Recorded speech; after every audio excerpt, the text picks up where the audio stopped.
સુરતના વરાછા વિસ્તારમાં રહેતી એક પરિણીતા સાથે દુષ્કર્મ, જાનથી મારી નાખવાની ધમકી અને સોશિયલ મીડિયામાં બદનામ કરનાર આરોપીને પોલીસે ઝડપી લીધો છે. સુરતની વરાછા પોલીસ પાસેથી મળતી માહિતી મુજબ વરાછા વિસ્તારમાં પતિ અને 2 બાળકો સાથે રહેતી એક પરિણીતા છેલ્લા 5 મહિનાથી ગંભીર માનસિક અને શારીરિક યાતનાનો ભોગ બની હતી.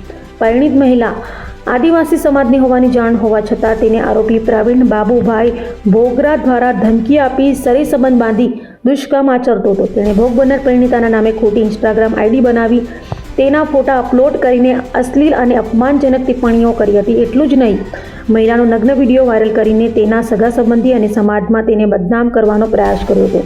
આથી મહિલાએ વરાછા પોલીસ સ્ટેશનમાં ફરિયાદ નોંધાવતા જ વરાછા પોલીસે ત્વરિત તપાસ હાથ ધરી મૂળ અમરેલીના રાજુલા તાલુકાના મોટા અગરિયા ગામનો અને હાલ વરાછા માતાવાડી ખાતે રહેતા પ્રવીણ બાબુભાઈ ભોગરાને ઝડપી પાડી સળિયા પાછળ ધકેલી દીધો હતો.